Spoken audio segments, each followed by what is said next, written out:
Voilà. Ça arrive que Dieu nous parle de façon très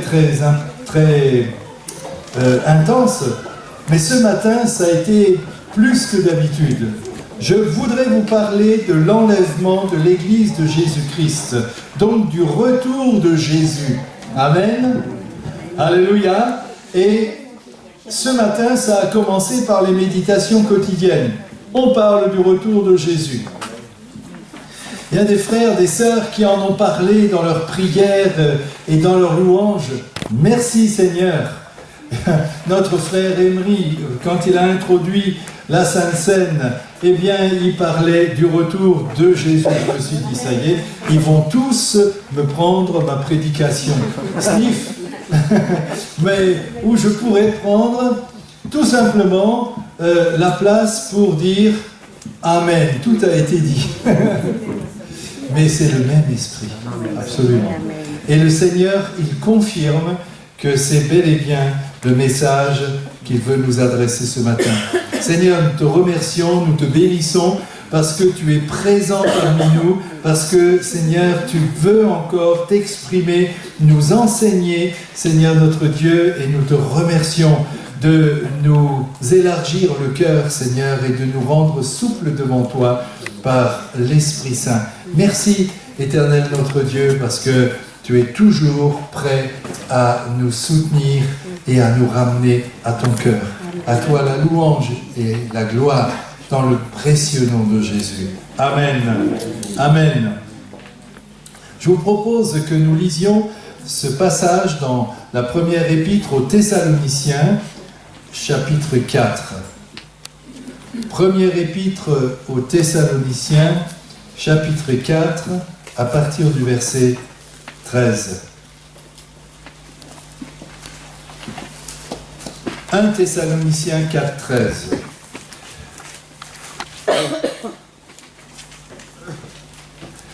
Nous ne voulons pas, frères, que vous soyez dans l'ignorance au sujet de ceux qui sont décédés, afin que vous ne vous affligiez pas comme les autres qui n'ont point d'espérance. Car si nous croyons que Jésus est mort et qu'il est ressuscité, croyons aussi que Dieu ramènera par Jésus et avec lui ceux qui sont décédés. Voici en effet ce que nous vous déclarons d'après la parole du Seigneur. Nous les vivants, restés pour l'avènement du Seigneur, nous ne devancerons pas ceux qui sont décédés. Car le Seigneur lui-même a un signal donné, à la voix d'un archange et au son de la trompette de Dieu, descendra du ciel et les morts en Christ ressusciteront premièrement. Ensuite, nous les vivants qui serons restés, nous serons tous ensemble enlevés avec eux sur des nuées à la rencontre du Seigneur dans les airs. Et ainsi, nous serons toujours avec le Seigneur. Consolez-vous donc les uns les autres par ces paroles. Pour ce qui est des temps et des moments, vous n'avez pas besoin, frères, qu'on vous en écrive, car vous savez bien vous-même que le jour du Seigneur viendra comme un voleur dans la nuit. Quand les hommes diront paix et sûreté, alors une ruine soudaine les surprendra, comme les douleurs de l'enfantement surprennent la femme enceinte, et ils n'échapperont point. Mais vous, frères, vous n'êtes pas dans les ténèbres pour que ce jour vous surprenne comme un voleur. Vous êtes tous des enfants de la lumière et des enfants du jour. Nous ne sommes point de la nuit, ni des ténèbres. Ne dormons donc point comme les autres, mais veillons et soyons sobres, car ceux qui dorment, dorment la nuit, et ceux qui s'enivrent, s'enivrent la nuit. Mais nous qui sommes du jour, soyons sobres, ayant revêtu la cuirasse de la foi et de l'amour, et ayant pour casque l'espérance du salut. Car Dieu ne nous a pas destinés à la colère, mais à la possession du salut par notre Seigneur Jésus-Christ, qui est mort pour nous, afin que nous veillions, soit que nous veillions, soit que nous dormions, nous vivions ensemble avec lui. C'est pourquoi exhortez-vous réciproquement et édifiez-vous les uns les autres comme en réalité vous le faites. Amen. Jésus va revenir bientôt. Amen. Nous le savons, mes frères et sœurs, il faut quand même parfois reconnaître que je crois qu'on oublie un peu facilement que le retour de Jésus est imminent.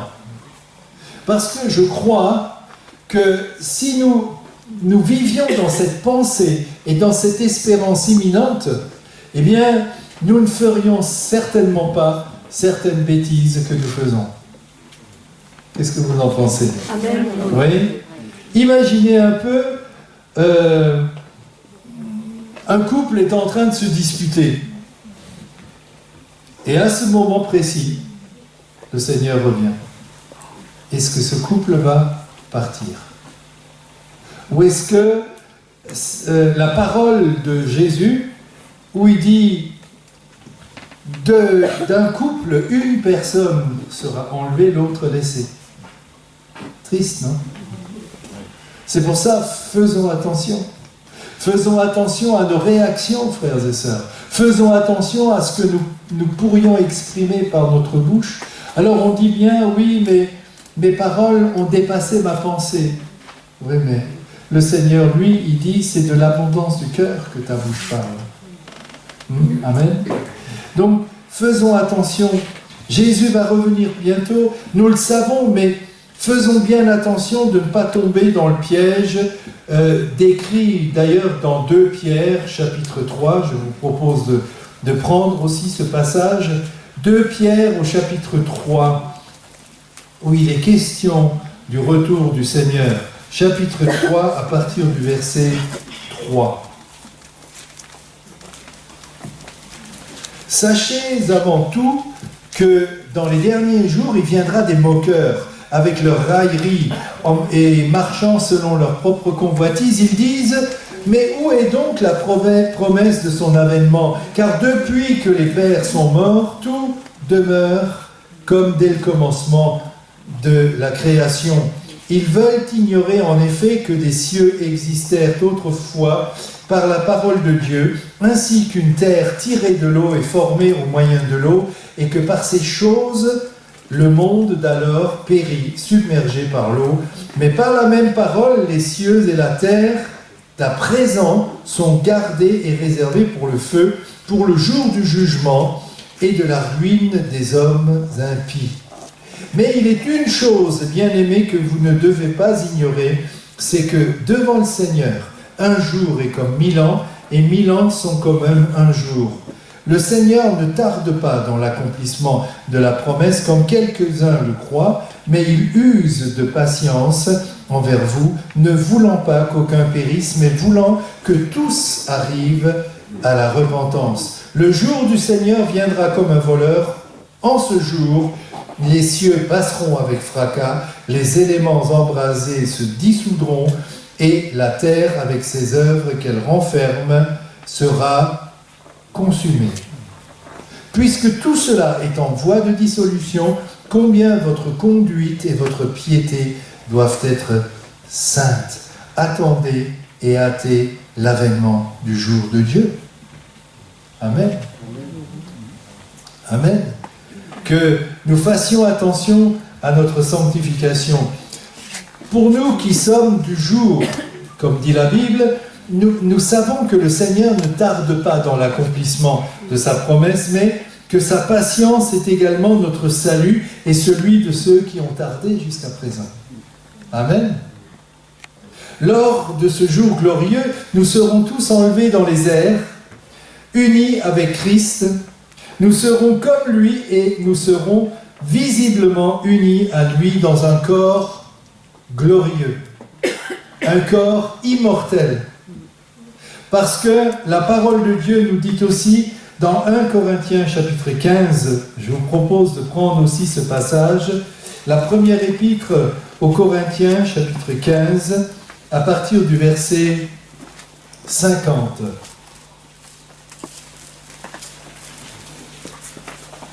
Il est important, frères et sœurs, que pour ceux qui prennent des notes, vous preniez bien ces notes de ces passages bibliques afin de les relire, de prier là-dessus. Verset 50. « Ce que je dis, frères, c'est que la chair et le sang ne peuvent hériter le royaume de Dieu. Effectivement, notre corps tel qu'il est là, c'est un corps corrompu, c'est un corps qui est marqué par le péché. Amen. Même si nous avons été purifiés, lavés, notre corps n'a pas encore été glorifié. Et il faut qu'il soit glorifié. Amen. Donc, et que la corruption n'hérite pas l'incorruptibilité. Voici, au verset 51, je vous dis un mystère, nous ne mourrons pas tous, mais tous nous serons changés. En un instant, en un clin d'œil, à la dernière trompette, la trompette sonnera et les morts ressusciteront incorruptibles. Pour nous, nous serons changés, car il faut que ce corps corruptible revête l'incorruptibilité et que ce corps mortel revête l'immortalité. Lorsque ce corps corruptible aura revêtu l'incorruptibilité et que ce corps mortel aura revêtu l'immortalité, alors s'accomplira la parole qui est écrite. La mort a été engloutie dans la victoire. Ô mort, où est ta victoire? Ô mort, où est ton aiguillon? L'aiguillon de la mort, c'est le péché. Et la puissance du péché, c'est la loi. Mais grâce soit rendue à Dieu qui nous donne la victoire par notre Seigneur Jésus-Christ. Ainsi, mes frères bien-aimés, soyez fermes, inébranlables, travaillant de mieux en mieux à l'œuvre du Seigneur, sachant que votre travail ne sera pas vain dans le Seigneur. Ça veut dire quoi? Ça veut dire, frères et sœurs, que Dieu attend de nous que nous soyons à l'œuvre. Le jour où Jésus reviendra, il ne faut pas qu'il nous trouve oisifs, il ne faut pas qu'il nous trouve paresseux, il faut qu'il nous trouve en train de travailler dans son œuvre. Amen. Tu te poses peut-être la question, mais qu'est-ce que je peux faire dans l'œuvre de Dieu? Mets-toi devant le Seigneur, prie. Est-ce que ce que tu fais, est-ce que ce que tu es, est-ce que c'est ça que Dieu veut pour toi? Amen. Il y a parfois des chrétiens, et ils font des choses que Dieu ne leur a jamais demandées. À côté de ça, ils ne font pas les choses que Dieu attendrait d'eux. Parce que Dieu nous a tous donné des talents, mais ces talents doivent être remis au service du roi, au service de l'Éternel. Amen. Amen. Ça sera vraiment un événement unique. Frères et sœurs, écoutez voir un peu ça. L'enlèvement, les morts ressusciteront. Les chrétiens, bien sûr, les chrétiens décédés. Ils ressusciteront. Glorieux, dans un corps glorieux. Waouh! Vous savez pourquoi? Parce que notre être tout entier, il est fait, créé comme le temple de Jérusalem. Il y a un parvis, c'est le corps. Il y a le lieu saint, c'est l'âme. Et il y a le lieu très saint, c'est l'esprit. C'est par l'esprit, notre esprit, que nous pouvons entrer en communion avec l'esprit de Dieu. Amen. Donc, l'esprit qui peut entrer en communion avec l'esprit de Dieu, c'est par cet esprit que notre âme et notre corps sont sanctifiés. Amen. Et si Dieu nous a donné esprit, âme et corps, il veut que nous soyons entiers avec lui au ciel. Amen. Amen. Mais notre corps corrompu, c'est-à-dire qui se détruit, eh bien il va être glorifié, immortalisé. Alléluia. Jésus, il est retourné au ciel, esprit, âme et corps, tout en entier. De la même façon, il veut que nous soyons avec lui entiers. Amen. Amen. Ensuite, deuxièmement, les chrétiens vivants donc seront transformés, notre corps deviendra immortel. Troisièmement, nous, les chrétiens, nous irons à la rencontre de Christ dans les nuées. J'essaye de m'imaginer, moi debout sur un nuage. Oui, non? Ben si, c'est comme ça que ça va se passer. Nous allons rencontrer Jésus dans les nuées, donc on sera debout sur les nuages. Hein? Vous avez tous été en avion déjà, vous avez vu le tapis de nuages en dessous de l'avion comme ça. Eh bien, on marchera là-dessus, avec Jésus. Non? Waouh. Amen. Quatrièmement, nous serons définitivement unis à Christ qui nous emmènera dans la maison du Père. Encore une fois, waouh! Cinquièmement, c'est cet enlèvement qui est notre véritable espérance. Et ça vaut la peine de faire attention comment on vit pour vraiment vivre dans l'accomplissement de cette espérance. Sixièmement, à partir de ce moment-là, les chrétiens ne seront plus ni affligés, ni persécutés. Le péché ni la mort ne pourront plus les toucher. On pourra dire, enfin le repos. Amen. Septièmement, la Bible nous encourage à attendre cet événement, à veiller et espérer le retour du Seigneur et vivre dans la crainte de l'Éternel. Pas dans la crainte où... Non, dans la crainte de l'Éternel. Vous savez, je le répète et j'aime le répéter, un jour, j'ai donné un message sur la crainte de l'Éternel. Et j'ai regardé dans mon dictionnaire sous le verbe craindre.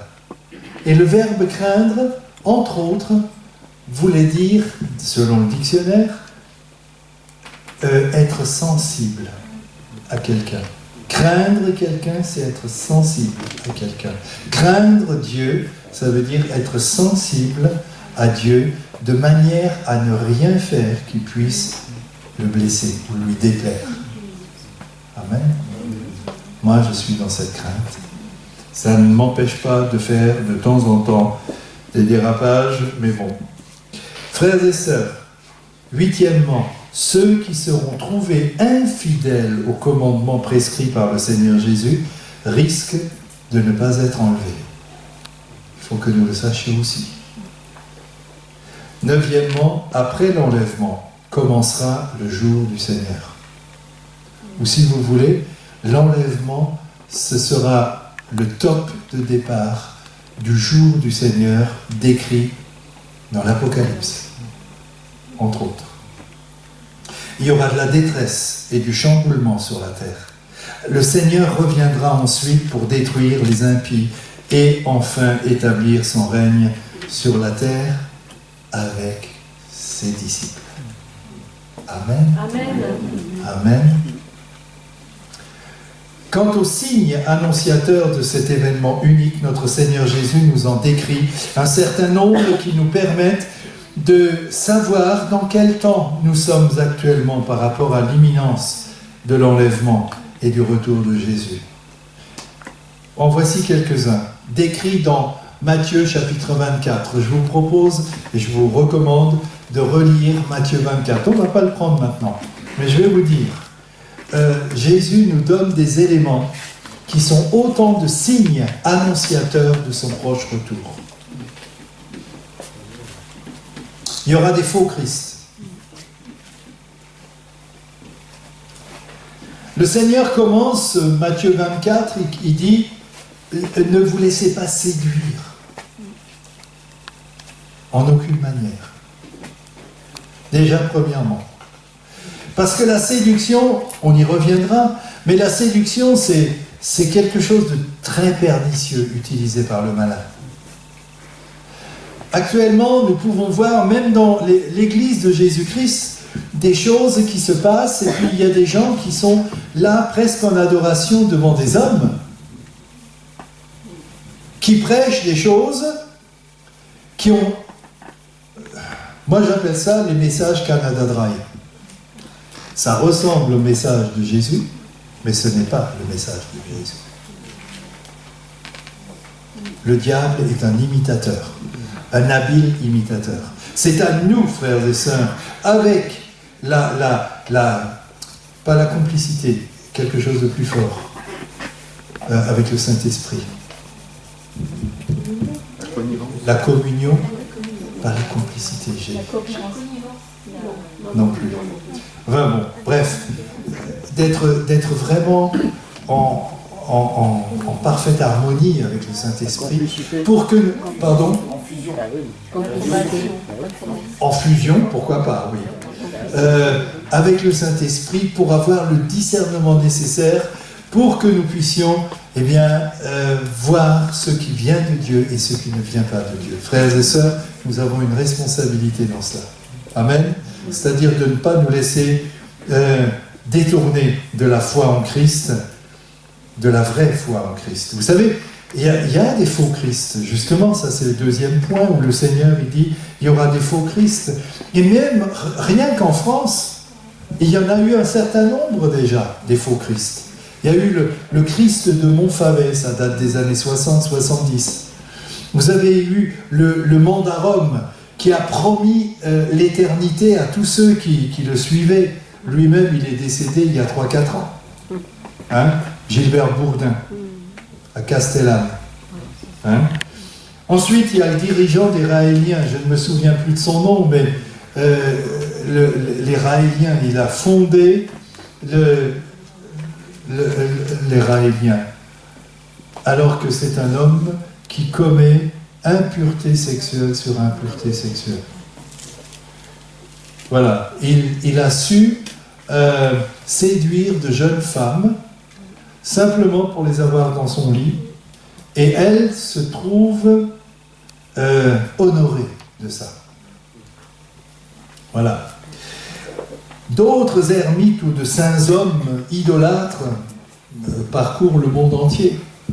J'ai vu dernièrement un reportage, vous savez, sur certains jours particulièrement saints dans l'hindouisme, où les gens, ils vont au Gange pour prendre leur bain rituel, et puis on voit les saints hommes des sadhus, exactement, qui sont complètement nus, et qui le jour, ils ont cette apparence de sainteté, et puis la nuit, il vaut mieux ne pas dire ce qu'ils font, parce que ce n'est pas très beau. Ensuite, il y a les guerres et les bruits de guerre. Et là, frères et sœurs, il y en a tellement de nos jours de guerre et de bruits de guerre. Vous savez quoi ?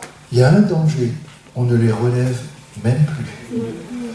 On parle de guerre, de bataille, de conflits. Ça fait partie du quotidien. Mais c'est là aussi, frères et sœurs, un danger qui peut nous guetter, c'est qu'il y en a tellement que même nous, les chrétiens, nous ne sommes même plus choqués par certaines choses que nous voyons dans le monde. Et ça, frères et sœurs, c'est pas bon. C'est pas bon. On a pris l'habitude d'entendre parler de ces choses-là, d'en voir des images. Il y a des guerres dans quasiment toutes les régions du monde. Et il n'y a pas un seul pays dans ce monde qui ne soit impliqué dans une guerre, de façon directe ou indirecte. Ensuite, il y a les famines. En y repensant, je me rends compte que j'entends parler de famine depuis mon enfance. J'ai 65 ans et ça fait à peu près 60 ans que j'entends parler de famine, depuis que je sais ce que c'est qu'une famine. Maintenant que nous sommes au début du XXIe siècle, il y en a de plus en plus. Qui aurait pu s'attendre à cela ? Moi, je sais qu'à l'école primaire, on avait un instituteur qui nous disait « Ah ben, il arrivera un jour où il n'y aura plus de famine dans le monde. » Évidemment, il ne connaissait pas la Bible, ça c'est sûr. Mais pourtant, les progrès de ces derniers temps auraient pu nous faire espérer à du mieux dans ce domaine, non ? Tiens, hier, par exemple, et même avant-hier, il y avait dans l'entrée des supermarchés, de nouveau, la collecte des banques alimentaires. C'est-à-dire que la famine, elle sévit même dans nos pays européens. En France. Il y a la famine en France, frères et sœurs. Oui ?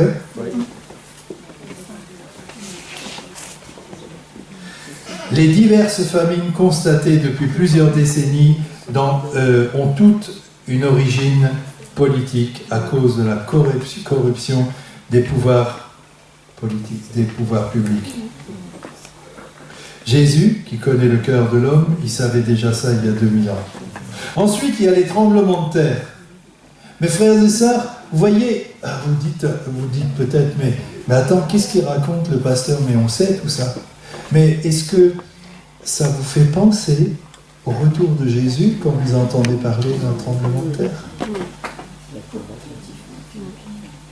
Moi, personnellement, je vous garantis, j'ai froid dans le dos quand j'entends parler de tremblement de terre. Christiane, de temps en temps, parce que je loupe l'un ou l'autre épisode d'information, elle me dit « Tiens, il y a de nouveau eu un séisme à tel endroit, telle amplitude sur l'échelle de Richter. » Ah oui. Waouh. Seigneur, tu viens bientôt, tu nous parles. Ensuite, il y a la haine et la persécution des chrétiens. Là aussi, on en parle. Je vais vous dire, frères et sœurs, quand je suis devenu chrétien, j'ai entendu pour la première fois parler de persécution des chrétiens. J'atterrissais, je disais, mais quoi? Est-ce possible? Savez-vous quoi? J'avais l'impression de revenir au temps des Romains. Celle-ci, je la connaissais, la persécution des chrétiens. Des 1er, 2e, 3e siècles. Je dis, mais est-ce possible? Est-ce que depuis 1700 ans, on n'a pas évolué à ce niveau-là? On persécute les chrétiens? Ah. Franchement, frère, ça ne vous choque pas? Il suffit de consulter la carte de l'index de la persécution. Vous tapez « portes ouvertes » sur votre ordinateur, hein, et vous voyez index de persécution, les 50 pays où la foi coûte le plus. Vous regardez. C'est intéressant. Les rachetés, écoutez-moi bien, frères et sœurs, les rachetés de Jésus-Christ avec le peuple juif, nous formons le peuple le plus haï de la terre. Vous parlez de Jésus, vous attirez automatiquement la haine contre vous. Ensuite, il y a l'apparition de faux prophètes, on en a déjà parlé. On les reconnaît à leur façon de faire et c'est la séduction. Frères et sœurs, Jésus n'a jamais séduit qui que ce soit. Jamais, jamais, jamais, jamais. Hein? Vous savez, les faux prophètes, c'est « Viens, on va prier pour toi, pour que tu deviennes quelqu'un, pour que tu sois sûr de toi. » Jésus, lui, il dit « Viens, renonce à toi-même pour que je puisse agir dans ta vie. » Vous voyez la différence? Oui? Renoncer à soi-même. Le Seigneur Jésus le dit lui-même dans Luc chapitre 11 ou 12, je ne me souviens plus, il dit « Celui qui ne renonce pas à tout ce qu'il possède, tout ce qu'il a, l'intelligence, la connaissance, etc., il ne peut pas être mon disciple. » Eh, le Seigneur, il est clair là-dessus. Hein? Donc, la séduction, c'est un stratagème du diable. Jésus n'a jamais séduit qui que ce soit. Mais nous pouvons lire aussi, dans 2 Timothée, on va prendre ce passage aussi, la 2e épître à Timothée, chapitre 4, à partir du 1er verset. «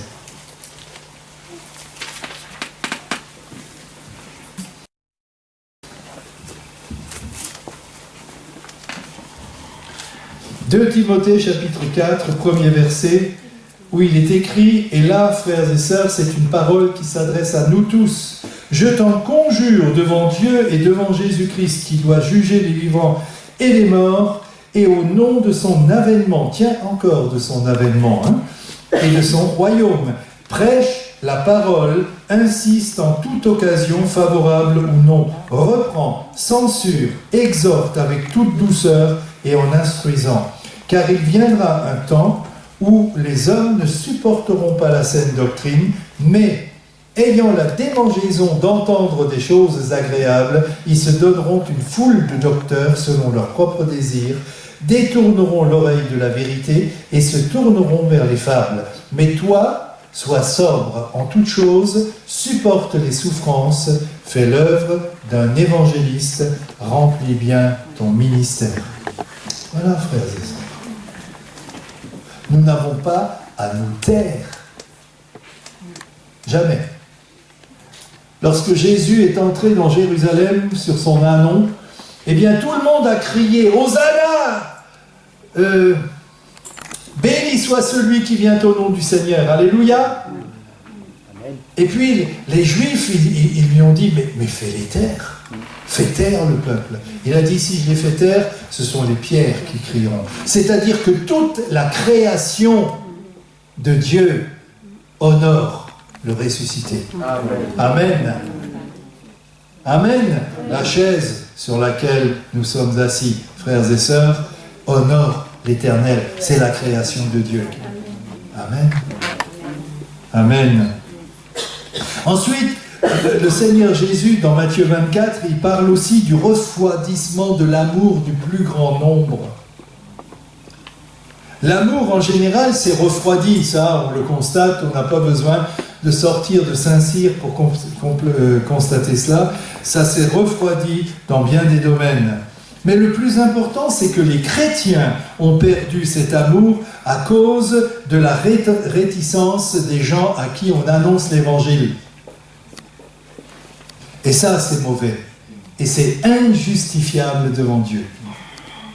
Tu ne peux pas dire je n'annonce plus l'évangile, je ne témoigne plus, parce que chaque fois que j'ouvre la bouche, eh bien, on me remballe, on se moque de moi, on m'insulte, j'en ai assez, je ne parlerai plus de l'évangile.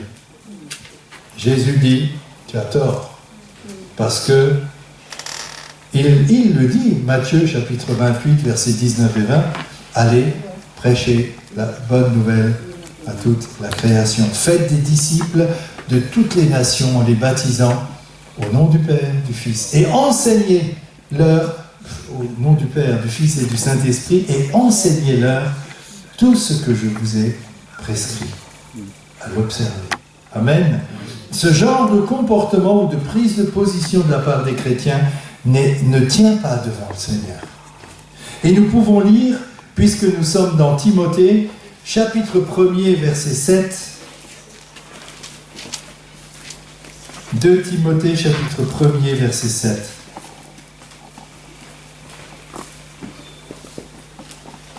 Car ce n'est pas un esprit de timidité que Dieu nous a donné. Au contraire, son esprit nous remplit de force, d'amour et de sagesse. N'aie donc pas honte du témoignage à rendre à notre Seigneur, ni de moi son prisonnier, mais souffre avec moi pour l'Évangile par la puissance de Dieu. Il nous a sauvés et nous a adressé une sainte vocation, non à cause de nos œuvres, mais selon son propre dessein et selon la grâce qui nous a été donnée en Jésus-Christ avant les temps éternels et qui a été manifestée maintenant par la venue de notre Sauveur Jésus-Christ, qui a réduit la mort à l'impuissance et il a mis en évidence la vie et l'immortalité par l'Évangile. Waouh! Vous vous rendez compte? Rien que ces quelques versets, c'est d'une puissance phénoménale. Amen. Car le Seigneur nous précise aussi dans Matthieu 24, versets 13 et 14, que nous devons persévérer jusqu'à la fin, parce que la bonne nouvelle sera prêchée dans le monde entier pour servir de témoignage à toutes les nations. Alors viendra la fin. Mais si la bonne nouvelle n'est pas prêchée, la fin ne pourra pas venir. Je vais vous dire pourquoi. La Bible nous dit aussi dans 2 Pierre, chapitre 3, verset 12, nous l'avons lu, que nous pouvons hâter l'avènement du jour de Dieu qui, lui, viendra après l'enlèvement de l'Église. Comment? Eh bien, en annonçant l'Évangile, en témoignant autour de nous, nous pouvons hâter la venue du Seigneur. Maintenant, il y en a peut-être parmi nous que ça n'arrangerait pas trop si le Seigneur venait là dans les quelques secondes à venir. Mais l'heure, c'est l'heure. Et elle est fixée par Dieu le Père. Même le salut d'Israël, écoutez-moi bien, frères et sœurs, parce que nous avons en tant que chrétiens une grande responsabilité. Il faut que nous en soyons conscients. Nous avons des enfants au milieu de nous, et je bénis le Seigneur pour les enfants que nous avons dans l'Église. Mais il faut que nous en fassions des serviteurs et des servantes de Dieu. Il faut que nous leur apprenions à connaître le cœur de Jésus. Tout le reste, c'est du blabla. Arrêtons d'élever nos enfants selon les critères de ce monde. Les critères de ce monde sont inspirés par Satan, frères et sœurs. Le monde entier est sous la domination du malin. Être chrétien, ça veut dire savoir nager à contre-courant. Nager à contre-courant. Frères et sœurs, quand j'étais petit, j'habitais juste à côté d'un bras de l'île. Il y avait juste la rue qui nous séparait de l'eau. Eh bien, j'ai nagé à contre-courant. Et vous mettez, je ne sais pas moi, 10 minutes pour faire 1 mètre. À nager à contre-courant. Vous êtes obligé de déployer beaucoup plus de force que si vous nagez avec le courant. Vous êtes d'accord? Eh bien, le chrétien doit nager à contre-courant et c'est Jésus qui lui donne la force. Amen. Amen. Et avec les enfants, c'est pareil. Vous voulez être chrétien? Vous voulez que vos enfants soient chrétiens? Eh bien, il faut savoir que vos enfants, ils vont être persécutés par les copains. Pourquoi ils seraient épargnés? Malheureusement, c'est comme ça. C'est pas nous qui le voulons, c'est pas Dieu qui le veut. C'est le malin qui ne supporte pas les chrétiens. Eh oui. Même le salut d'Israël dépend de notre zèle à annoncer l'évangile, frères et sœurs. Vous le savez? Dans Romains 11, il est écrit dès que le dernier païen sera entré dans la grâce de Dieu, c'est là qu'Israël sera sauvé. Amen. Mais ça correspondra également avec le retour de Jésus. Amen. Nous avons cette responsabilité dans l'histoire du monde et du salut de l'humanité. Soyons bien conscients que Dieu nous associe à son plan rédempteur, frères et sœurs.